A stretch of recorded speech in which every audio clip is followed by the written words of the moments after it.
বিসমিল্লাহির রহমানির রহিম। আসসালামু আলাইকুম বন্ধুরা, সবাইকে সিস্টার্স কিচেনে স্বাগতম। আবার একটি নতুন রেসিপি নিয়ে আপনাদের মাঝে চলে এসেছি।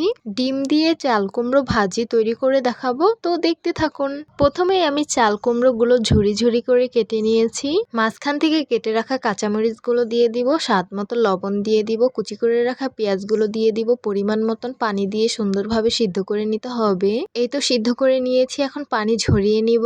চুলায় একটি প্যান বসিয়ে দিলাম, রেগুলার রান্নার তেল দিয়েছি, 2-3টা শুকনো মরিচ মাঝখান থেকে কেটে দিয়ে দিয়েছি। শুকনো মরিচগুলো লাল লাল করে ভেজে নিয়েছি। সিদ্ধ করে রাখা চাল কুমড়োগুলো দিয়ে দিলাম। 1 চামচ পরিমাণ হলুদ মরিচের গুঁড়ো দিয়ে দিচ্ছি, তারপর সুন্দরভাবে নেড়ে নিচ্ছি।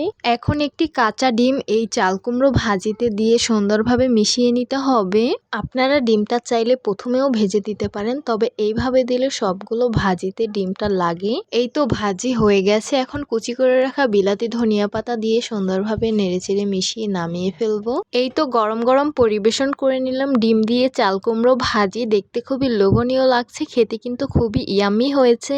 আপনারাও একদিন বাসায় ডিম দিয়ে চাল কুমড়ো ভাজি করে খেয়ে দেখবেন, এটা খেতে অনেক বেশি মজাদার। এইভাবে বাচ্চাদের রান্না করে দিলে বাচ্চারা এটা অনেক বেশি পছন্দ করবে। তো আশা করছি আমার আজকের রেসিপি আপনাদের কাছে অনেক অনেক বেশি ভালো লাগবে। ভালো লেগে থাকলে আমার ইউটিউব চ্যানেলটি সাবস্ক্রাইব করবেন, আর যারা আমার ফেসবুক পেজ থেকে দেখছেন পেজটিকে ফলো করবেন। সবাই ভালো থাকবেন, সুস্থ থাকবেন, আর সিস্টার্স কিচেনের সাথেই থাকবেন। আবারও কথা হবে কোনো নতুন ভিডিওতে। তাহলে আজকে এই পর্যন্তই। আল্লাহ হাফেজ।